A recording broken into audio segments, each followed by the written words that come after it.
Caddis Maximus here, this time with a review of the Milwaukee Bold Line chalk reel. This is one of those gear reduction or gear increaser, 6-to-1 gear ratio, so it allows you to reel up the line pretty fast. Let's go ahead and get this open. It does offer a lifetime warranty, but it is made in China. They do have these in aluminum. Whoop. However, this one is the plastic version. Like right around $10 or something like that. Now, I think these reels are kind of GearBox reels and larger reels have been around for quite a few years, 20 years plus. Of course, the chalk line reel in general has been around for a very long time, and there's a huge variety of products. A lot of the GearBox ratio ones are like this. They do have a GearBox. They're a traditional chalk line reel, except for many times they include an extra feature like this, which is a disengagement, so you can unreel it nice and quickly without having the handle flip around. And then with the GearBox, we can just reel it in really quickly. The only issue is, and I can already feel this, is since you have that big gear reduction, you do have to crank it a bit harder. So if the line's a little bit wet or is just an older, chunkier line, sometimes you may actually be wrenching on this quite forcefully. The aluminum one just has an aluminum housing and it still has this plastic tip, which is unthreadable, which I thought was kind of interesting, or a quick release where you can just pull it out and be able to easily fill it up, and we can see a little felt that acts as a little chalk wipe. The only thing that I'm a little bit concerned about regarding how easy this is, I guess would be a couple of things. One is this being stuffed in your tool belt, even with this thing closed and locked up, it's going to be just pretty easy to get this to twist, and then that thing has come apart. Many times it'll be in your tool belt facing downwards, and if this thing comes open, you'll have a tool belt full of chalk, which is always a special situation. But I do like the idea of these. I think they are pretty neat. This supposedly has a clutch in it, so you won't strip out the plastic gears if it really gets jammed or there's a knot in it. However, if the string's just old or getting tough on you, I worry about that clutch slipping inappropriately, especially with the gear reduction. You already have to put quite a bit of force on this. Here's a little blow up of their gearbox. We'll actually take this apart before I fill it with chalk. Generally speaking, if you can find one of these more newer and fancier chalk wheels, I would, give them a shot just to see how they hold up. But I would always recommend having just Irwin is just makes terrible tools now.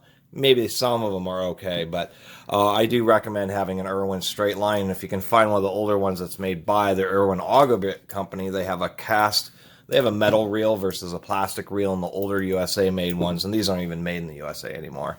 But these were just a traditional compact, just bang for the buck. No gears or anything to really worry about, and you get a little bit more leverage when you're reeling it in. This cover really stays closed generally pretty well, and you don't have to really hassle with it. If there's ever a jam or anything, you can just use a nail and the 2 slot head screws to be able to break it down easy, even tap it out if you want to change colors. And the simple reliability. You always find these, so always have one of these just as a backup.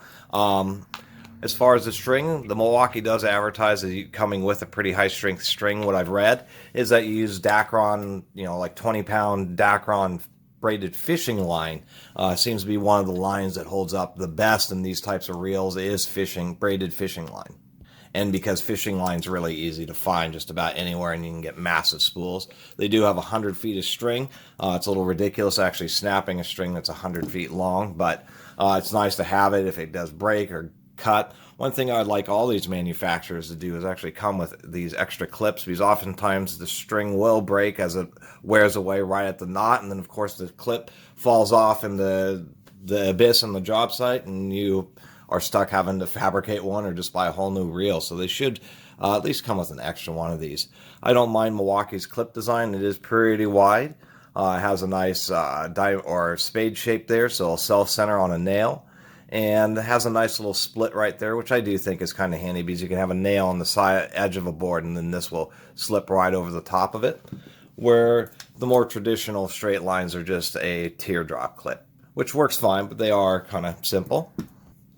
I'll mention something else and then I'll get into a quick tip section. Is the other issue I have with this design is it's okay. Most of the chalk will fall in the front, I suppose, but there is a pretty big lip here that protrudes. And when you're getting low on chalk, it means that you'll still have some chalk in here, but you'll have to shake it around. And part of the deal with these teardrop Irwins is as you started running low on chalk, you could just tap it. And the very tip of this acts like a funnel, so you could have just a little bit of chalk in there and then be able to draw the line out and still be able to coat it to where you basically had no loose chalk whatsoever inside the housing. I mean, really, they were reinventing the wheel, but they somehow had they had a pretty elegant design here. And so that's why I'm so used to it. And that's kind of why I like reviewing these, is that even though this is modern with the GearBox, in many ways I do believe that it'll be fine until it gives you some trouble. The GearBox gives you some trouble, or you get tired of having to refill it even though there's still a bunch of chalk inside it. And then you'll end up using a classic one like this, just because it gets the job done. Some other quick tips is I'm not too fond of the Irwin chalk, so I do recommend at least getting some decent chalk. And you can get chalk in all sorts of colors: red, blue, we have white, yellow. This is all American-made Kesson chalk. Just at least get a pretty good chalk. Since it's just a line coated in powder, you can use powdered dyes, all sorts of stuff. There's day glow colors. But the one thing you do need to remember is when you're using, is choosing your color. A lot of people like the blue just because it's easier to see. But if you're making like some kind of bookcase or something like that, and you're using a chalk line, you'll want to be careful because dark color like this will stain. It just doesn't want to rub out. You'll have to do a little bit of sanding. Maybe you're going to paint the surface or stain the surface. In that situation, you would want to use, maybe building a deck even, you would want to use a lighter color of chalk. Always terrible when there's something that's like lightly painted or stained or on a deck, and then there's like this dark line down on the new cedar deck from blue chalk. And chalk line does like to be pretty tight, because that's the whole point. You just put it on there.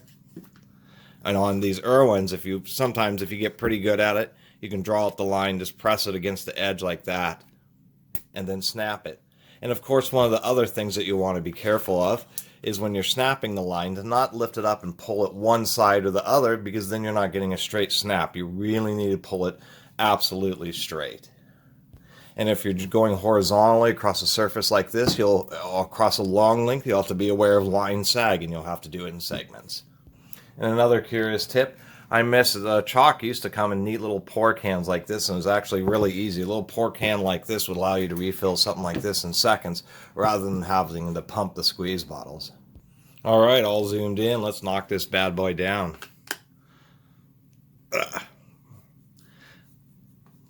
It's probably going to be nylon. That's what it feels like here. Maybe something else. Those screws are kind of stiff in there, but they're not too bad. Kind of an interesting style screw, just because it has to go through such a thick case here. And then there's our chalk reel, plastic reel. Kind of interesting. There was a washer right here. I think I may have lost the one, but I think it's kind of interesting. It's right there, maybe just to prevent the plastic from splaying. We can see right here that they had a little ferro rule that, or a guide for this, a string guide that went right here, just so it wouldn't rub and cut the interior plastics. The case is a little thin on this. It feels just a little bit flimsy, and it actually is ABS. We can see right there, so it's not even nylon, much less polycarbonate. Okay, just had to make sure I understood it, and I'm going to take this apart. Here's the felt. It's actually really pretty tall, about a ½ inch tall. It was held in by this little neat shaped little metal clip. Then we had an O-ring seal actually around the top of this. This was a little ferro rule on the end of the, or on the string. And then of course we have the end clip. So there's quite a few parts to this already. These little screws, I actually found both the little washers. So they talk about the GearBox, and that's what this is. As we can see, when we spin this around, that spins much faster at about 3.5 times. Here we are, and we'll go one rotation. Actually, I should mark that. It's not such a big deal really, but you just see how fast it turns, and interestingly, it is rotating in the opposite direction. And usually planetaries you'll be rotating in the same direction. But in this case, this is not a sun gear. This is actually rotating the planet array, and the output this time is in the sun gear because we are increasing the speed. And there's a bunch of springs in here. I kind of understand the friction, but you can also start to see why this is an issue in a chalk reel. This is something that's being filled up with chalk. The reason those basic Irwin ones work is they're just two clamshells with a reel inside it. None of this other fancy stuff. Chalk's going to get all sorts of inside there and have issues. The clutch works because this is spring loaded, and this is the kind of cam that might be in a drywall screwdriver or something like that.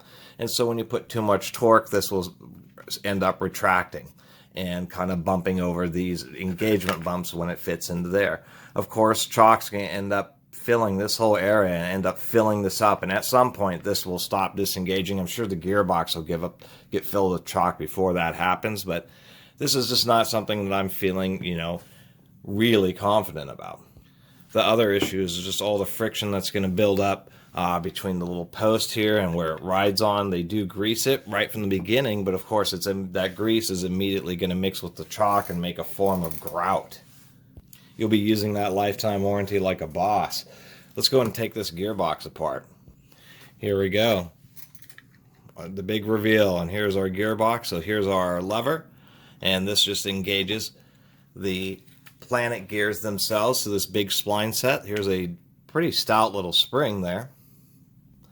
So how the lever bypass works is when the lever pushes forward, it creates a gap and it just goes under the edge of these splines. Now if we pull out our little planetary gear set here, or excuse me, I was incorrect. It is the ring gear that's turning. I guess I'm obviously not very smart about planetary gearboxes, and so that's why it's running, interestingly, in reverse. Is when we turn that this way, the sun gear actually moves the opposite direction. But as we can see here and under the edge of this, there is no sealing. And what I really wanted to see is if there were some seals. Looks like nylon gears. And there is no sealing under the edge of this. So chalk is going to quickly and easily work its way into this gearbox, and since it's already hard to turn just with the grease that was in it, you can imagine how it's going to feel when it has a bunch of chalk in it. And the reason I would recommend this is because I know this is going to work for you, and if it gives you any problems, you remove 2 flathead screws and you hit it against a piece of wood a couple of times and put it back together and go back to using it. There's a reason these are an institution. As far as this is concerned, even for $10, I mean, if you're kind of into trying out these gearbox chalk reels, I'd say give it a shot. But I would recommend buying a more expensive one because it's more than likely to have a better sealing setup, so it'll actually last some halfway reasonable amount of time. Anyway, it's actually the first time I've taken down one of these gearbox chalk reels, and I was actually expecting just a little bit more Milwaukee, even their plastic one. I would assume that the aluminum one is just simply an aluminum casing, and the rest of the parts would be the same. Maybe it's different, but I doubt it. Now I'm kind of curious about all these other gearbox ones, if they're all just kind of really selling you some hype for something that's really just not going to last and that you can really rely on. Especially for somebody who does, framing carpentry and all that kind of stuff, who's going to be using one of these all the time. Anyway, I really appreciate everybody watching and subscribing. And if you haven't subscribed, please do. Until next time, Catus Maximus out.